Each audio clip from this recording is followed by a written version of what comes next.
Notre deuxième outil, une fois que je sais là où j'ai envie d'aller et ce que je vais devoir mettre en place pour y arriver, il va me falloir finalement de l'énergie pour y aller. Si je me dis, bah ouais, mon objectif c'est ça, mais vraiment, j'ai la flemme.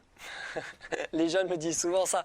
Ils me disent, mais Gavin, tu comprends, moi oui, je veux trouver un emploi, donc je veux bien aller faire de la candidature, je veux bien appeler des entreprises ou me déplacer, aller les voir.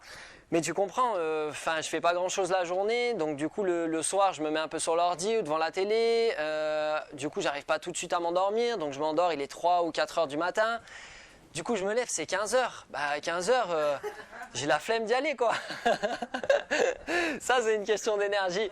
Votre énergie, il y a plusieurs choses qui influencent votre énergie. On va parler nous de deux choses. On va parler de votre énergie sur du long terme et on va parler d'une énergie instantanée. Donc ça c'est ce qu'on verra juste après. L'énergie à long terme, elle est influencée par le sommeil, clairement. La qualité de votre sommeil, la quantité de votre sommeil, c'est vraiment des choses qui sont importantes. Votre alimentation, c'est-à-dire ce que vous mangez.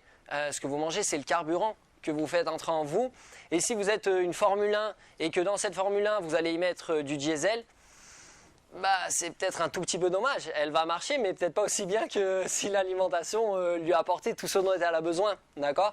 L'alimentation, on se rend compte que tout ce qui est frais, des fruits, des légumes, tout un tas de choses, vont nous apporter beaucoup plus d'énergie que des aliments qui sont entre guillemets morts depuis assez longtemps et qui nous apportent eux très peu d'énergie. D'accord ? Donc la qualité de l'alimentation va avoir un impact, qualité et quantité. D'accord ? Notre respiration, la manière dont on respire, le besoin le plus important de l'être humain, c'est l'oxygène. De notre corps, c'est de l'oxygène. On peut tenir plusieurs jours sans manger, plusieurs heures sans boire, mais quelques secondes sans respirer, c'est tout de suite très compliqué. Et donc la qualité de notre respiration va influencer l'énergie qu'on a et le niveau de santé, le niveau de forme qu'on va ressentir, et ça à très long terme. Donc tous les outils de méditation, de yoga, de sophrologie, de respiration vont nous aider à aller trouver énormément d'énergie dans quelque chose de très simple et qui se répète à longueur de journée.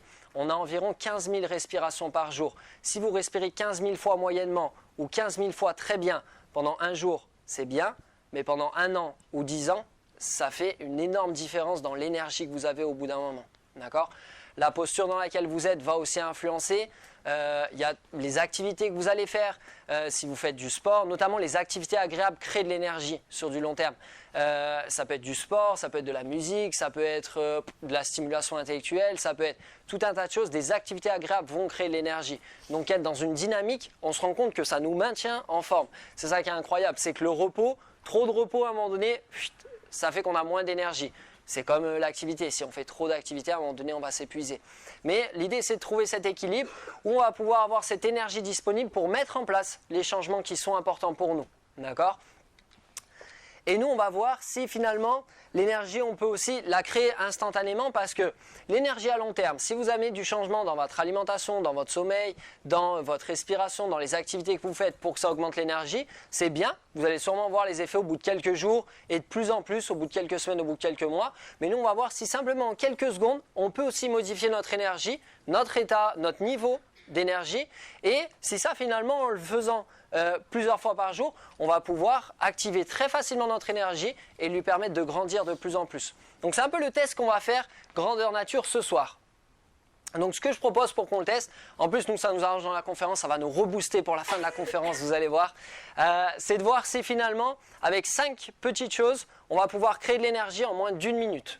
Donc ce que je vous propose pour faire cette expérience, c'est de ne pas forcément prendre de notes, simplement de vous installer confortablement, de laisser les papiers par terre ou ailleurs, et vous allez voir que vous allez pouvoir prendre les notes juste après.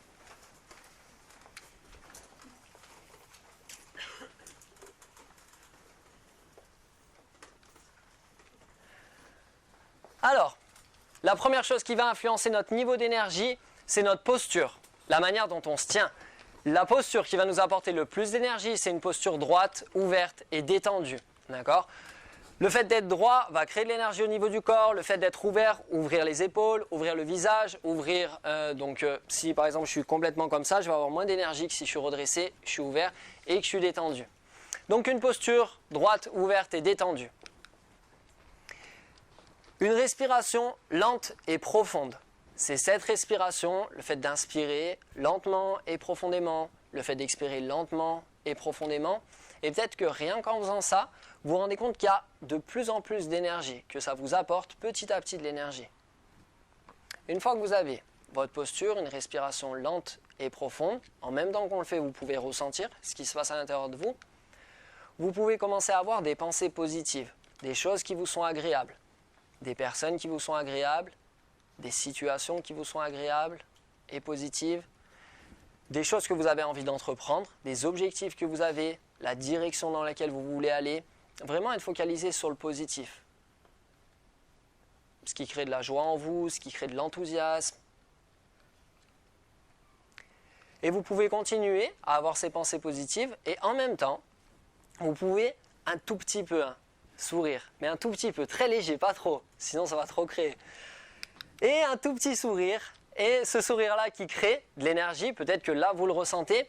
Et si vous ajoutez à ça un dernier petit ingrédient, vous avez vos objectifs, la destination dans laquelle vous voulez aller, vous avez ces pensées positives, agréables, vous avez votre posture, votre respiration, ce sourire qui crée de l'énergie, si en même temps vous mettez un tout petit peu de musique, mais un tout petit peu, une musique dynamique, vous allez voir que ça peut changer pas mal de choses.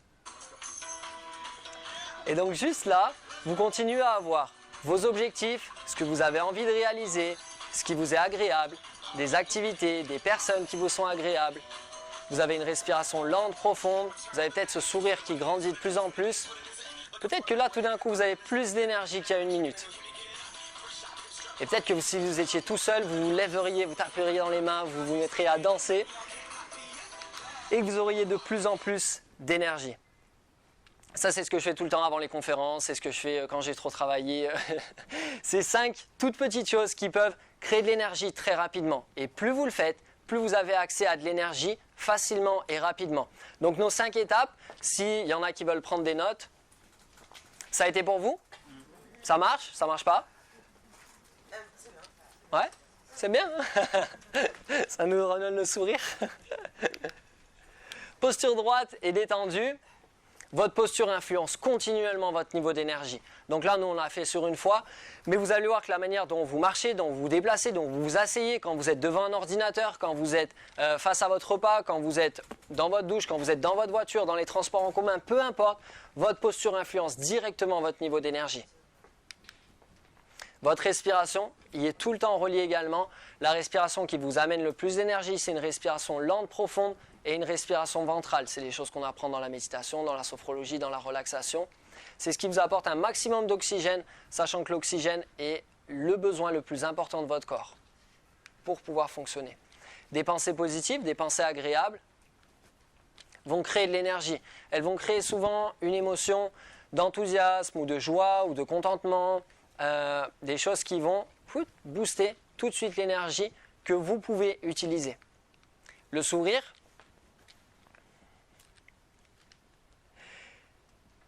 Et ce qui est marrant, c'est qu'on a pensé pendant longtemps que c'est au moment où on était heureux, finalement, qu'on se mettait à sourire. D'accord? Donc, quand je suis heureux, je souris.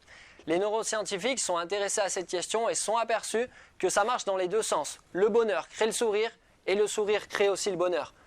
Et ça, pour le coup, c'est assez révolutionnaire. Ça veut dire que même quand vous êtes triste, vous pouvez, ou en colère, ou pas content, ou juste que vous avez la flemme, ou que voilà, vous êtes un peu fatigué, rien que le fait de sourire va activer des émotions, des zones neurologiques au niveau de votre cerveau qui correspondent à l'ère des émotions plutôt agréables, plutôt positives. Et donc que vous allez simplement changer l'état dans lequel vous êtes par simplement un tout petit sourire.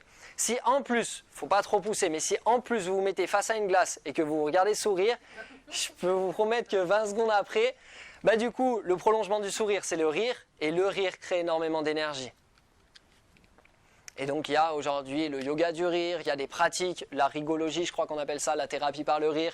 Il y a tout un tas de choses qui sont utilisées pour finalement amener le rire dans le quotidien, parce que rire, ça nous fait un bien fou. Quand on a des fous rires, c'est marrant, mais on se sent à la fois vidé, parce qu'il y a tout un tas de libération qui se passe au niveau physique, émotionnel, psychologique, mais il y a aussi une nouvelle énergie qui vient balayer tout ce qui s'est passé et qui nous revigore et qui nous ramène cette patate, cette pêche, cette forme qu'on recherche. Donc sourire, rire, c'est des choses importantes.